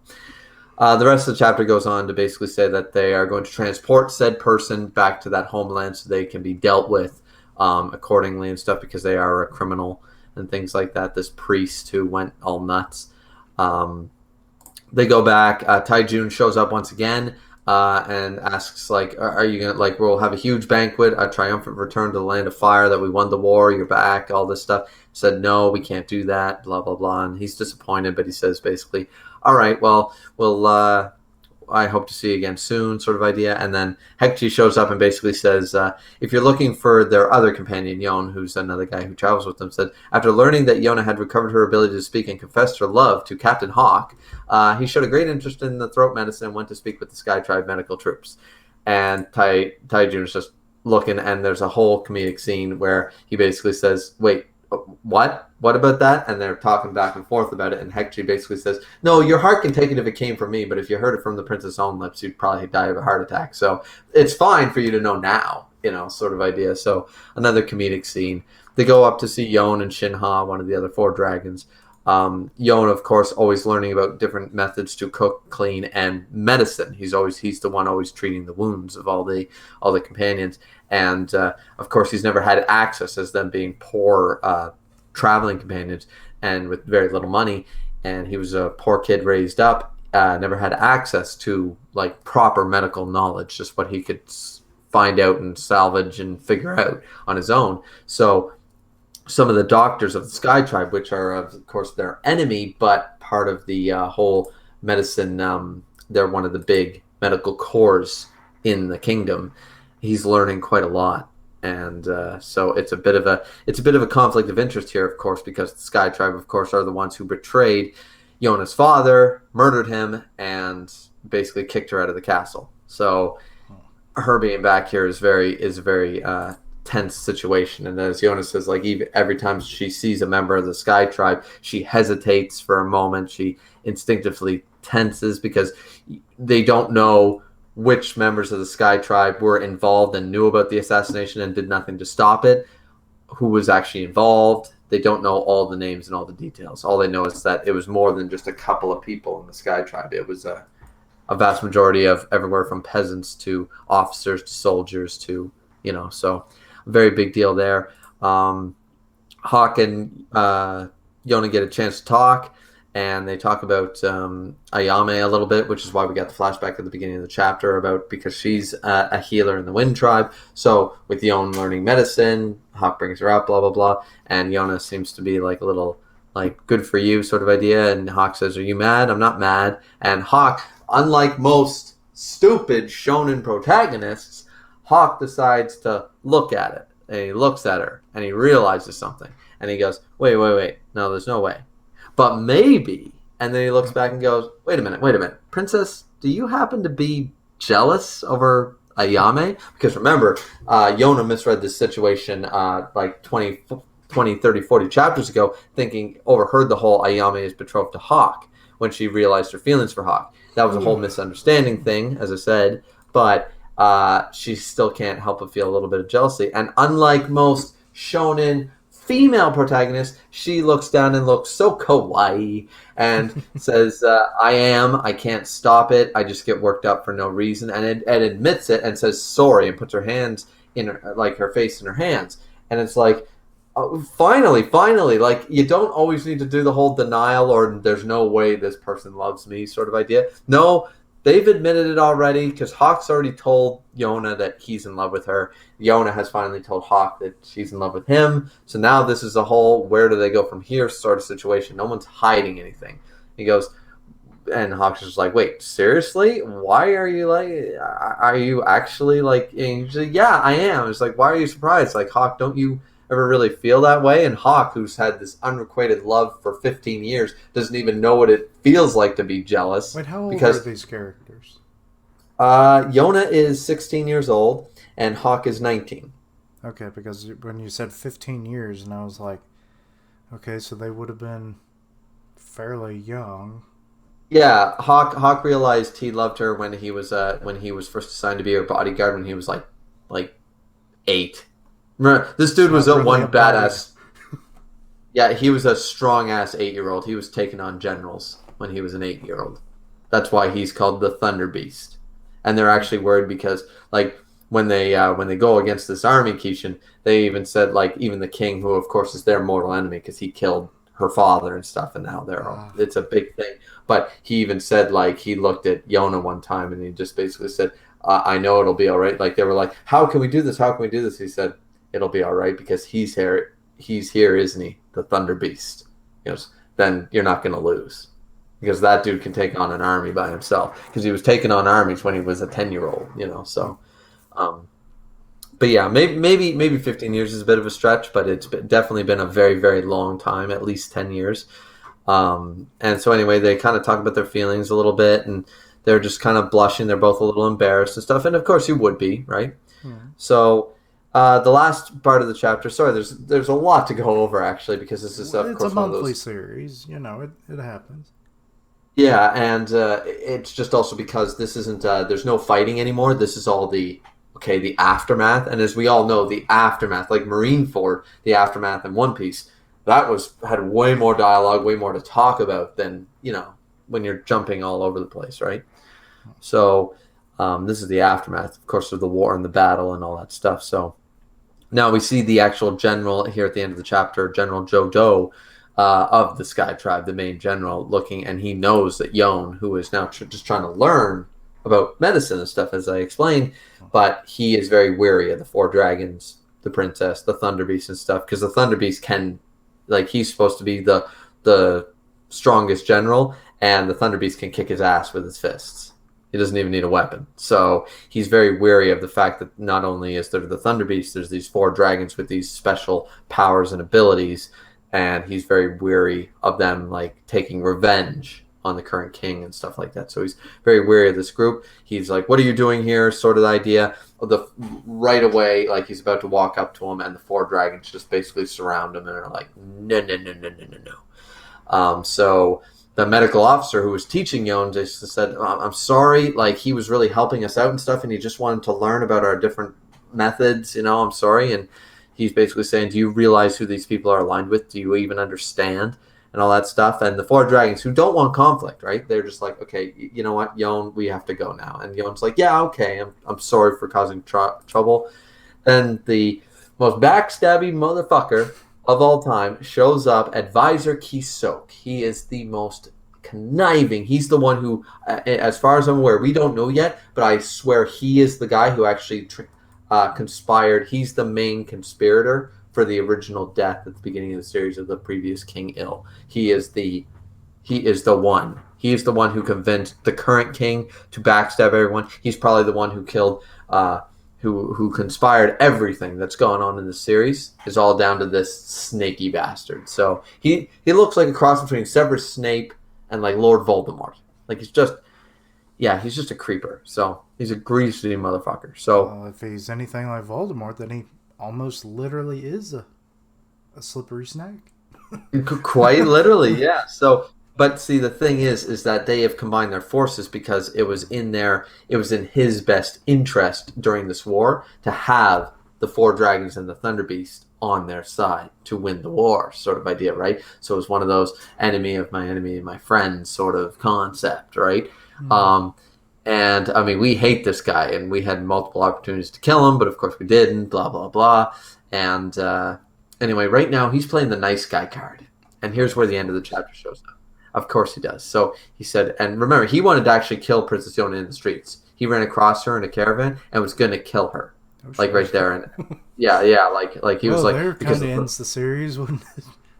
yeah, exactly. The only reason it was stopped because it was delayed and stuff. And Yona, of course, has not the flowery princess she once was. She's a hardened, and she was like, "You dare say that to me? Is this what you killed my father for schemes?" And like she was like, "No, I'm not backing down to you and your threats of killing me." You know.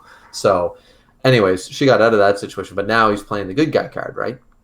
So he says basically, thanks to his careful, and these are all true facts that I have heard about this boy. Thanks to his careful treatment, many of our own soldiers have narrowly avoided losing their lives and limbs thanks to this boy and his expertise. And he says, there's no problem, is there? It's not as though he's mixing poison into the medicine, is there? And they're all, of course, defending him, saying, of course he would never do that. So they said, hence, it's not an issue. So now Yona and Hawk show up, and of course Hawk was the guy who had a blade to this guy's throat more than one occasion. And he's just like, yeah. So he basically said, Yona pleads with him and says, listen, Yon just wants to learn. Don't worry about it. And the advisor, here's where he's cunning. He said, oh, you're interested in medicine. Well, would you like to ride with us back to the capital? As thanks for aiding our soldiers, we will teach you even more about medicine. The carriage headed towards Hyrule Castle has even the newest medical texts and stuff, like he's throwing that bait out there, you know what I mean? And basically, Yon is like deadpan. He's not falling for this. He's refusing right away. The general's getting pissed, going, "Why are we like collaborating with these people?" And Hawk even says, "I wondered what you were thinking, but it's easy to tell. Are you trying to drag us back to the castle so you can murder us later?" And the advisor says, "If we were trying to murder you guys with your level of strength, we would also suffer grievous injuries to accomplish such a task. I will not risk that at the state of our kingdom is currently in." So Yona asks, "What do you want?" Oh, damn. Okay, it reconnected.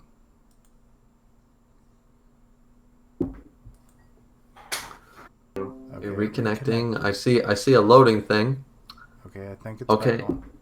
Okay, I think we're back. Reconnecting. So yes, I see a loading sorry guys, thing. That was a very long one, but and sorry to Keishan, but this is a very hype series. Of course, it's one of the series I started reviewing.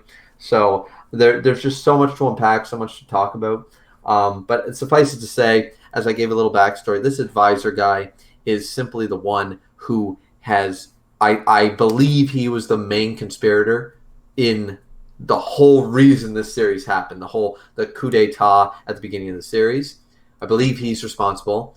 He's also attempted to kill the dragons, experiment on the dragons, murder Princess Yona in the streets.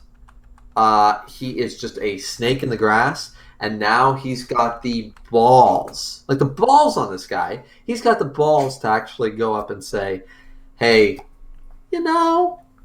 I think I'm looking for skilled people. You guys are strong as shit, so why don't you join me?" It's like, are you kidding me right now? Like, I am so, like, this was a great, like, a lot to talk about, as I said. Like, there's the romance aspect, there's the what's the next step, where's this arc going to lead, the comedy elements, and now this bombshell.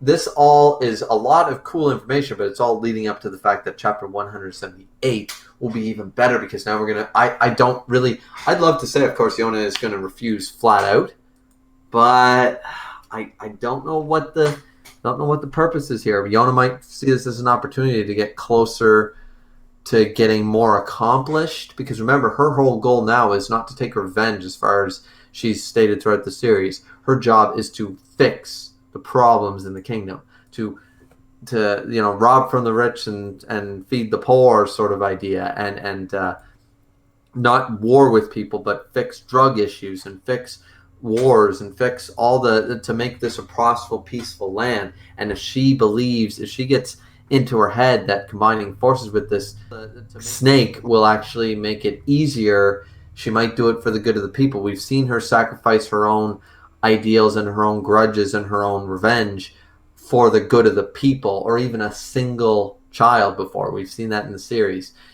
Instead of killing certain people outright, she's accepted them, given up opportunities a thousand times. So I'm very curious to see what chapter 178. Either way, 177 was a great chapter, and it builds up 178 even hyper. So, yeah, that's all I'm going to say about that because I've taken enough of the time of the Well, podcast it to. sounds good. I'll have to pick that series up at some point.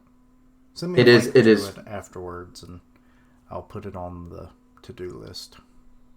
Yeah, yeah, and I mean, you can always take your time because it's one of those series that like you got to read every word, but as long as you don't like skim through a lot of the pages, you're usually good. As I said, I've reread it 4 or 5 times now. It's really good. So she is basically a better version of Emma, according to Richard. Yeah, Yona is definitely better than Emma. Definitely. She's got only for the fact that her character growth and development. Once again, I have not caught up, so I might be wrong in this, but her character growth and development is felt a little more natural, and it definitely and she's vastly improved in more ways than one. She feels fully fleshed out. Like if she had no more character development for the rest of the series, she would not be a bad character. So it's one of those things where it was done at a proper pace and everything. And I'm really just I love all the characters in the series. It's very hard. I'm gonna name my when I get a dog. I'm gonna name my dog after one of the 4 dragons because I love that character so much. So, um, anyways, so that being said, Keishan, why don't we talk about one of the series that you yourself read? Well, Emma was just brought up, so let's get to the Promised Neverland. All right. Yeah, this chapter continued the flashback from last week, where we got to see the retry ancestor Julius. He continues to try to with that proposal of like, let's give the demons this group of humans and our troubles will be over, but they don't take lightly to that because they see the true ramifications of it. But they were actually worried about him early on because he was separated from them. They all made it back to the headquarters while he was left at the end of last week's chapter with Lewis. um, if you continue reading eventually, Griever, you'll know who Lewis is. Yes, I am not aware of this character. Just so everyone who wasn't in the podcast the last couple of weeks, I read Promised Neverland, but not very, very far. I think Keisha might know a chapter number, but it was probably in the 40s or 50s, Keisha? I'm never good with time of events according to chapters. Yeah. Either way, I read a good chunk of Promised Neverland, but I have not kept up with it for at least a year or better. He appears like a chat or an arc or two later from where you stopped.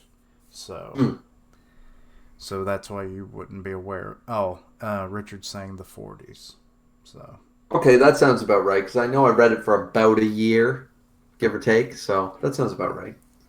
But yeah, it left off with Lewis interacting with Julius, and they were talking, or it was setting up a talk for them.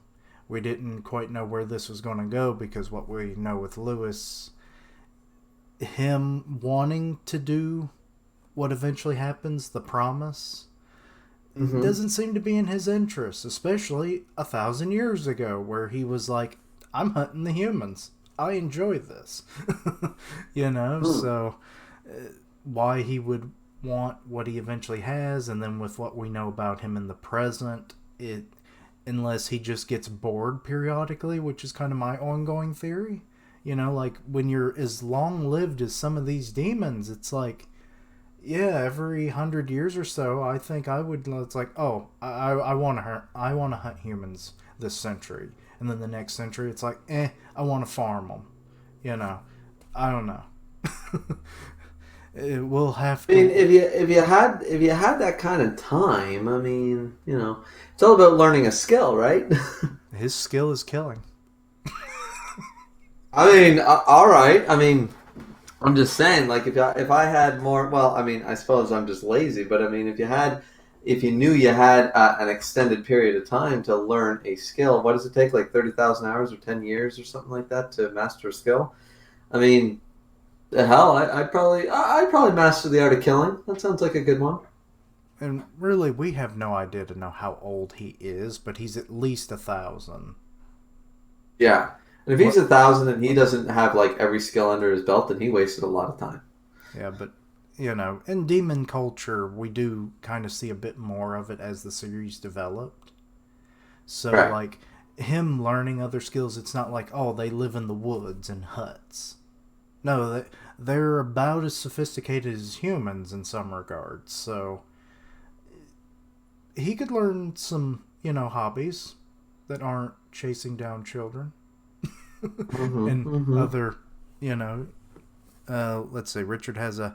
My theory is that Lewis is going to kill Julius, but Iverk is the. Remember the demon that was sitting at the head of the table early on in the series that has like the Mm-hmm. Yeah. ram Yeah. looking Yeah. horns? That's Iverk. We do. Okay. He has a role in the promise. Okay. So he wasn't like dead by this point. No, which God knows how Okay. old he is either.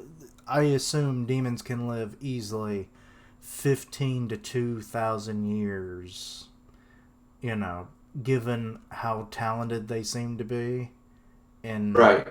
like with how old they kind of look in the present day, but it's hard to know demon biology. Right. um, Of course. but But anyway, Iverk stopped him and decided to listen to him. Okay, so Richard's thinking Iverk might have actually uh, been playing a bit more. uh, Mm-hmm. uh, okay, that would more explain why Iverk was involved with the promise making then. That makes more sense. But yeah. So yeah, it's setting up that at the end of the last chapter, Julius's allies are like, "Oh God, he hasn't made it back yet," and like the whole like I would say Julius's platoon had gotten completely wiped out. So if they were aware of that, that's probably even more reason that they were worried. So yeah, then like I said, he comes back and he's trying to like please reconsider my idea, and it eventually leads to him betraying all of them, and they become the first group of cattle children, or the foundation for the cattle children idea, Wow. finally confirming that these are the ancestors of some of the main characters. The guy that looked like Emma, that's her great great great great 1,000 times great granddaddy. And then Oh the wow. the woman who I couldn't figure out who it was, that might be Norman's, the one that had like the little thing on her forehead. You saw the pictures of them last week, Yeah. Yeah.